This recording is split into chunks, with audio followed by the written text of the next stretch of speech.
नमस्कार, news 18 India पर आपका स्वागत है। और इस वक्त मैं मौजूद हूँ दिल्ली के गाजीपुर बॉर्डर पर। NH-24 की तस्वीरें आप देखिए मेरे पीछे, साफ तौर पर किस तरह से यहाँ बैरिकेटेड की गई है।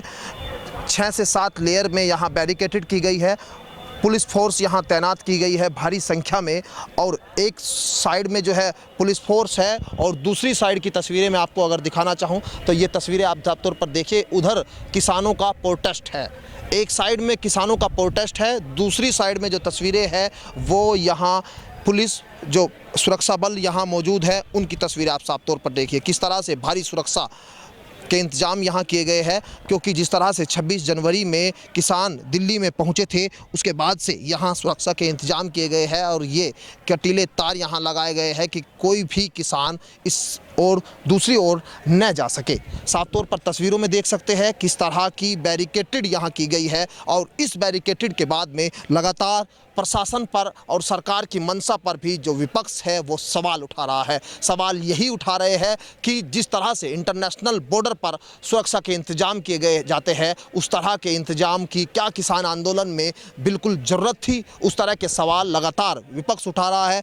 किसान है मेरे साथ में बातचीत करने के लिए। आप यहाँ पिछले 2 महीने से ज़्यादा आपको वक्त हो चुका है यहाँ मौजूद है, जो इस तरह की ये बैरिकेटेड की गई है, क्या लग रहा है, क्या मंशा रही होगी प्रशासन की इसके पीछे? देखो, ये योगी वालों की नहीं है, ये जो बैरिकेडिंग लगाई गई है दिल्ली पुलिस के द्वारा लगाई गई है। ये हम यूपी के अंदर खड़े हुए हैं और इस तरफ दिल्ली है, तो दिल्ली वालों ने ये 26 तारीख के बाद में दोबारा से ये और मजबूती से यहाँ पे किसान को रोकने के लिए लगाई गई है। देखो, हमारा सवाल ये है कि हम लोग दिल्ली जा रहे हैं अपनी बात रखने के लिए और ये हमें यहाँ रोके हुए हैं, तो समझ में नहीं आ रही कि जिस तरह बॉर्डर पे आतंकवादियों को रोकने के लिए इस तरह की बैरिकेडिंग की जाती है और इस तरह किसानों को अपने लोगों को रोकने के लिए ये बैरिकेडिंग लगाई गई है। आप लोग देख ही रहे हैं किस तरह की व्यवस्था कर रखी है। हमारी समझ में ये नहीं आ रहा कि अपनी बात कहने के लिए, मनवाने के लिए हम लोग कहाँ जाएं। जब सरकार के पास अपनी बात कहने के लिए अपने नेताओं के पास नहीं जाएंगे तो और कहाँ जाएंगे हम लोग। बिल्कुल साफ तौर पर सवाल विपक्ष भी उठा रहा है, किसान यहाँ मौजूद है वो भी उठा रहे हैं। लेकिन किसान नेता राकेश टिकैत ने कहा था कि अब हम दिल्ली नहीं जाएंगे, अब हम यहीं शांतिपूर्ण तरीके से अपना आंदोलन को पूरा करेंगे। और अगर सरकार ये बिल वापस नहीं लेगी तब तक किसान यहाँ डटा हुआ है। साफ तौर पर जनसमर्थन यहाँ बढ़ता जा रहा है और सरकार की तरफ से भी सख्ती बढ़ती जा रही है।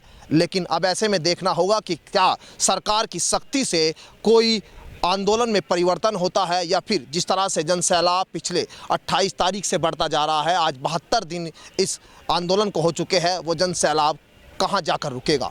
सहयोगी आरिफ चौधरी के साथ Rahul Rana, news 18 India, Delhi Ghazipur border.